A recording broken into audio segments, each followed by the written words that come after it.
Dope Flamingo. From hairstyling to cultural ambassadorship, we're covering all the most important highlights in this week's time travel.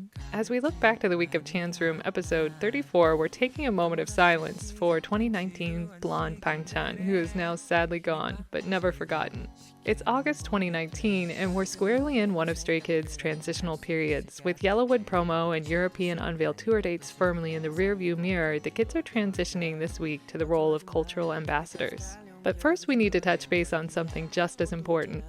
Hats and hoods have been out in full force lately, which can only mean one thing. The kids have been to the salon, and we're commiserating with 2019 stays who are desperate to discover which members have changed their hair colors.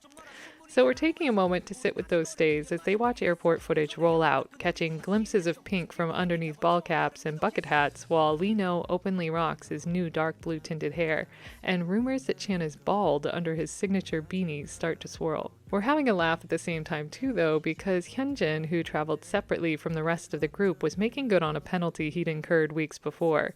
Wearing a shirt covered in stickers of the kids' quote-unquote ugly faces, he spelled his name with his butt for press at the airport. The kids are all on their way to KCON LA, unsure whether they'll be greeted by many stays. They vowed to make the experience memorable for everyone in the audience regardless, and as usual, they've lived up to their word. Continuing what is now a KCON tradition, 3RACHA helped kick off the event with their signature flair, while the Stray Kids' full performance later in the day led off with a never-before-seen dance break that rolled straight into Side Effects, Victory Song, Miro, and My Pace. The kids have been performing these songs endlessly at this point, but as usual they show up with energy that's completely unique to the audience they're meeting. They were in LA to showcase their unique colors for K-pop fans across the board, not just stays, and it shows. The audience was wowed by their set, and the kids were shocked in return too. The cheers for their performance had been enormous, but the unmistakable sound of fan chants ringing out in the venue really drove home how they were far from alone.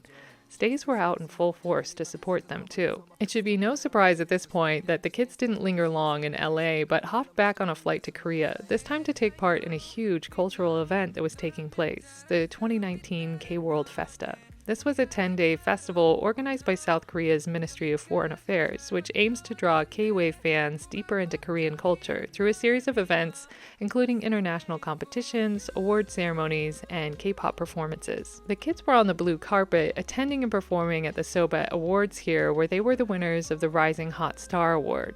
This moment was especially remarkable for them because they had stood on the same stage just the year before. This is where Stray Kids won their first ever award, SOBA's Rookie of the Year. Chan stood at that mic in 2018, nervously stuttering his acceptance speech just 5 months post-debut. A year later, he confidently delivered an eloquent speech, having now accepted a dozen awards at this point. He capped his remarks saying, quote, "Today's slogan is go with the flow, right? I think a lot of things are flowing, but we promise that however time flows, Stray Kids will always be beside Stay." This is something he and the kids have been telling Stay since the beginning, and Stays have dedicated themselves to reassuring Stray Kids that the opposite is the truth too. So of course Stays showed up in full force for the kids as they closed out this year's K-World Festival too. As the kids reflected on their time this week delivering touching remarks to Stay during an all-member V Live, Chan summed his feelings up with simplicity, saying, quote, "Thank you yesterday, thank you today, and thank you tomorrow." We're here for Stray Kids today, and we'll be with them for all of their tomorrows, but being with them in their yesterdays too is why we time travel. So we'll see you this Sunday, July 21st at 11 p.m. KST to share yet another yesterday with each other as we rewatch episode 34 of Chan's Room. I'll see you then.